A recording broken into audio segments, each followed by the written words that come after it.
Son o don Cobas García, alcalde do Concello de Vedra desde o ano 1997 e preséntome a reelección esta nova legislatura polo Partido Socialista de Galicia, PSOE.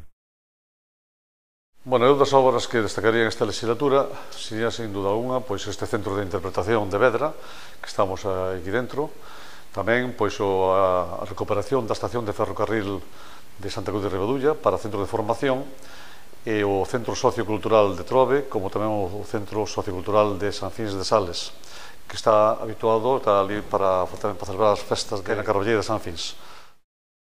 O acondicionamento do campo da festa de San Miguel de Sandón, onde se celebrou estes días a festa do viño, que é un entorno maravilloso, que é onde se inverteu unha cantidad importante de cartos para que este en condicións de que nos veñan a visitar. Creo que outra cosa que hai que destacar foi que levamos a agua aos distintos parroquias como Ponteúlla, Santa Cruz de Ribadulla, Vilanova, Merín e Vedra. Diríamos 5 patas para traballar con elas, non? Unha é manter os servicios que fomos acadando estes anos, mantelos nas mesmas condicións.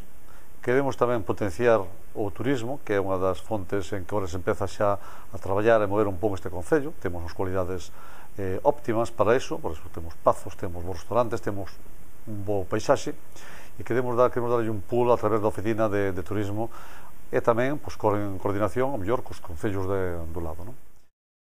Queremos desarrollar o polígono, que está nunha fase xa da proyección inicial do propio polígono, que é a ferramenta económica que nos vai dar eses postos de traballo, e é o que é fundamental. Unha, porque xa é un 33% do polígono para empresas de aquí, e o resto son para empresas que están xa facendo algún tipo de operación, como en Cataluña, así. Unha cousa que nos queda pendiente, que é o noso agro. Imos traballar no tema do agro para a recuperación do que foi en Vedra. Vedra neste momento ten todo concentrado, todas as parroquias.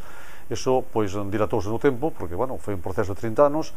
Con eso perdeuse unha generación de xente que estaba traballando no campo, e queremos recuperar o que é a horta, como foi a horta de Compostela, e que era a despensa de Santiago con Vedra. Entonces queremos recuperar a horta a través de algún proxecto do AGADER e algún proxecto europeo que xa temos en mente. Ao día de hoxe, todas as parroquias teñen servicios básicos, como son casas de cultura, que non ten unha, ten dúas, todo está asfaltado, aglomerado hasta todas as casas, luz propia, e estamos tamén con saneamento e o abastecemento de agua para completar todo este proceso.